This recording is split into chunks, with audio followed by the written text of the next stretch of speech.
2 Samuel 19, Joab, he confronts David.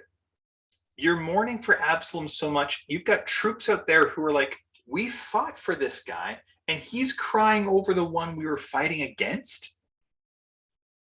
That shakes morale. That makes you question the sanity of your leader. And Joab uses strong language to shake David out of his grief.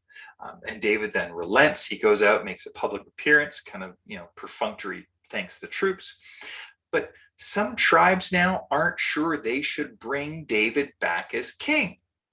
And can you blame them over the last 9 years? They haven't seen David be decisive in regards to his son. In fact, ways it's like, this is bad leadership, let alone bad parenting. Though, how long do you parent your adult children in some regards? I mean, you always are a parent, but anyways.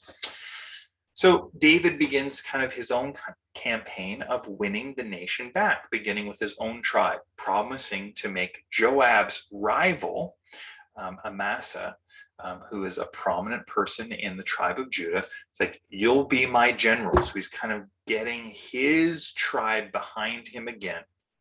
And then he goes throughout the rest of Israel to try to gain David's support. And here's where we see back from the previous chapter, the one who cursed David kind of, repent. David promises, look, I'm not going to kill you. Though, as we see, he's going to encourage Solomon to do it. So there is some threat that's there, but David doesn't do anything. And then Mephibosheth comes and he has to answer. It's like, David's like, well, where were you? Why weren't you coming to support me? Why didn't you flee with me from the palace? And he says, well, I was actually betrayed by my servant. Kind of then you go back and read the details again. If you would go back, Ziba's leading a bunch of donkeys at the time when David's fleeing the palace.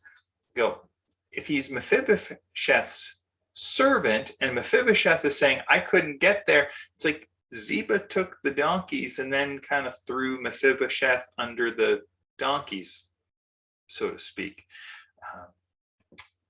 David, not sure who to trust, kind of splits the spoils. He goes, okay, Ziba, you're going to have half of what you were steward over. Mephibosheth, you have half.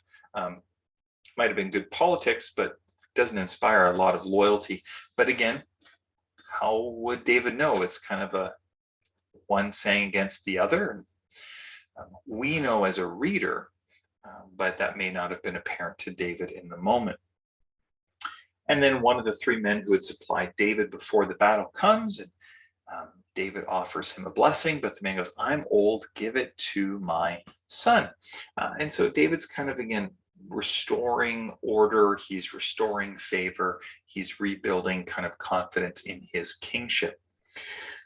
But again, at the end, we see, look, there's still squabbling, there's still unrest among the tribes, and it sets up what's going to happen at the end of his son's reign, when 10 tribes are going to say, we're done with this family, we're done with these kings, we're done with this leadership, and they split. But that's getting ahead.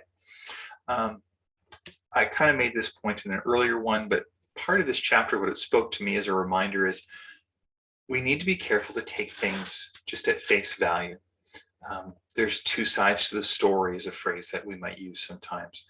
And a reminder of when we hear someone share something with us, yeah, we can affirm what we can affirm. We can look to trust what they say.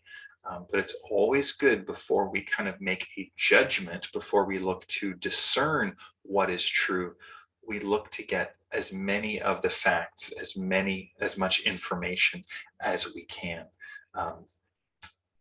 And Proverbs talks about this in ways. This is just one way to be wise. Anyways, I hope you have a good rest of the Friday whenever you've been watching this. May the Lord bless you and keep you. May the Lord make his face to shine upon you. May the Lord be gracious to you. And today would you know his peace. God bless.